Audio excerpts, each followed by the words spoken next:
I want to begin today's presentation by telling you how I come to be here today doing a presentation on Holocaust Remembrance Day.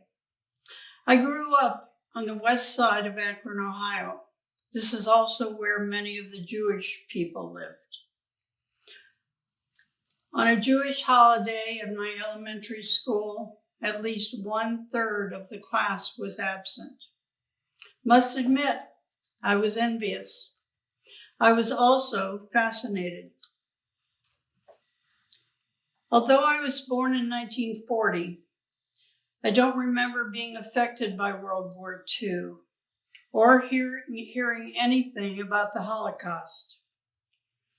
I also learned nothing about either one in my high school history class. My teacher never got past 1900. But one day, near the beginning of my second marriage, I opened a book that he had. It was a Time Life book on the Holocaust. I was shocked that human beings could treat other human beings in such ways. Some of those pictures have never left my memory. But life goes on, and I was busy, and I didn't think about it again until the last year or so. Every month, some post came up on my Facebook page about a Holocaust Remembrance Day. I was confused. Why were there so many different days? Which was the right one? Hence my desire to do this presentation. In my research, I found out that different countries have different dates and different reasons for their commemoration. In Lithuania, for example, it is called Day of the Genocide of Lithuanian Jews, and the date is September 23rd. It commemorates the anniversary of the liquidation of the Vilnius ghetto in 1943. The population of the ghetto went from 40,000 to 0 in 2 years due to disease, starvation, street executions, and deportations. In Latvia, it is called Commemoration Day of the Victims of the Genocide, and the date is July 4th.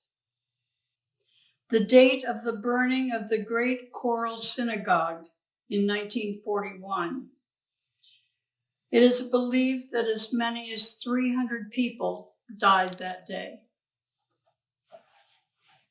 In France, the date is July 16th, and it is called Anniversary of the Veldiv Roundup.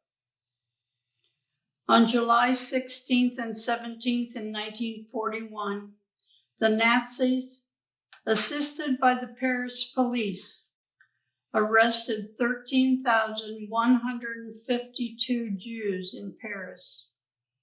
4,000 of these were children. They were held and then shipped to Auschwitz for extermination. Here in the United States, in 1979, Congress set an 8-day period in April and May for commemoration. The United Nations passed a resolution in 2005 making January 27th the date for remembrance. This is the date in 1945 that Auschwitz was liberated by the Red Army.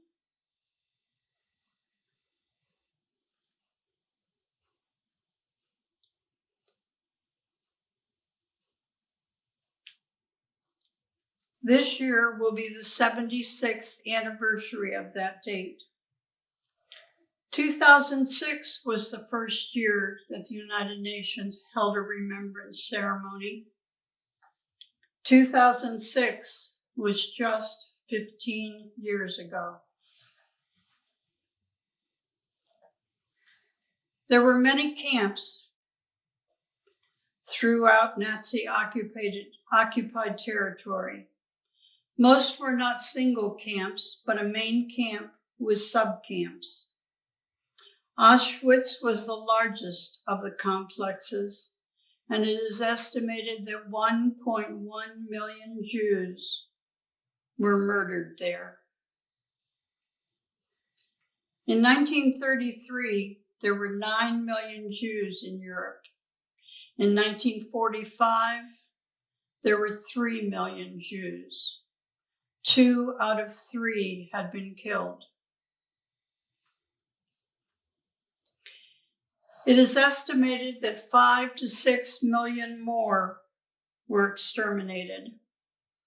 Among these were gypsies, blacks, communists, socialists, homosexuals, Jehovah's Witnesses, beggars, alcoholics, prostitutes, Freemasons, trade unionists, and the disabled. Homosexuals were imprisoned, murdered, and chemically castrated. A professor, Horst Wiesold, working with deaf Holocaust survivors, noticed that few of them had children. When he asked them why, he found that approximately 17,000 Jewish deaf people had been forcibly sterilized and told by the Nazis that if they told anyone, they would be put in a concentration camp. In 1939, on August 18th, the Nazis issued an edict that required doctors, nurses, midwives to report infants and children under 3 years old with mental or physical disabilities. This was gradually extended to age 17. Beginning in 1939, parents were encouraged to place their disabled children in one of a number of specifically designed pediatric clinics throughout Germany and Austria. 70,273 children were institutionalized from January 1940 to August of 1941. There were 6 gassing facilities set up during this time. They were called euthanation centers. Due to protests, Hitler ordered a halt to the program in 1941. But in 1942, a second phase began, just in a more concealed manner. It is estimated that 250,000 disabled people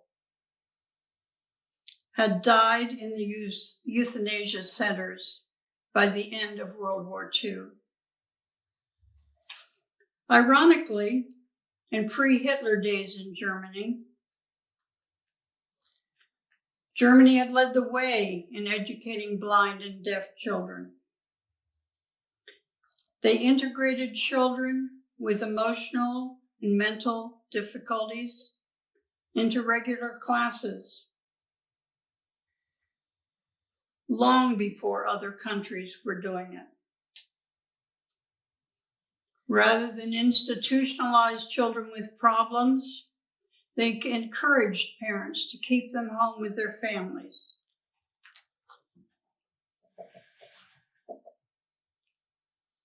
It's impossible to say how many Holocaust survivors there are, because the definition differs from those who were liberated from concentration camps to those who had to survive under Nazi regimes, to those who escaped to safer places to avoid persecution. Here are some of these Holocaust survivors. I found a short video by Jean Klein, G-E-N-E-K-L-E-I-N,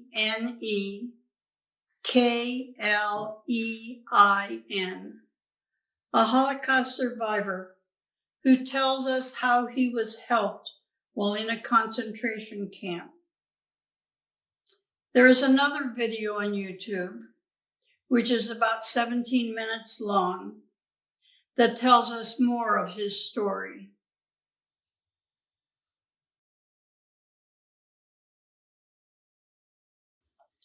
The Curious George stories were written by Holocaust survivors. Many of you may be familiar with them. Their names were Hans and Margaret Ray. My youngest daughter told me about a Holocaust survivor. Her name is Eva Schloss, and she will be 92 in May of this year. She tours the country and speaks at high schools about her experiences. She used to do a one-woman show with media, but she had to stop doing that. My daughter had auditioned and been selected to continue this presentation, but unfortunately the pandemic hit and plans for that were put on hold. This is a very small part of Eva's story. On the day that she arrived at Auschwitz, Eva Geringer Schloss's fate was decided by the coat that she was wearing. Guards sorted prisoners into two lines, those who faced a life of hard labor and unspeakable horrors, and others, too old, too young, too weak, who went to the gas chambers. Eva was captured on her 15th birthday. Were it not for a coat that made her look older, she would have been killed immediately. Eva and Anne Frank had been friends, and their family had been friends in Amsterdam, where both families had moved to escape Nazi persecution. Eva and her mother survived the camps. Her brother and her father did not. Otto Frank also survived the camps, but the rest of his family did not. After the war, Eva and her mother returned to Amsterdam, and so did Otto Frank. They resumed their friendship. They fell in love. They married. Eva became Anna's stepsister. Some say nothing like the Holocaust can ever happen again.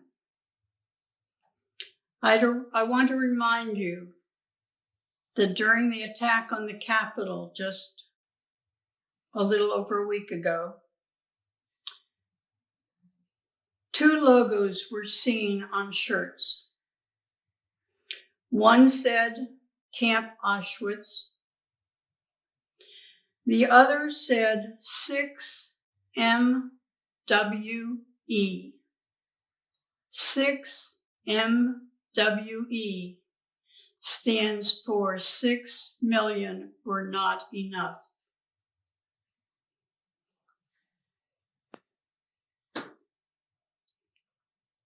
To close this presentation, here is a short video of photo portraits of Holocaust survivors.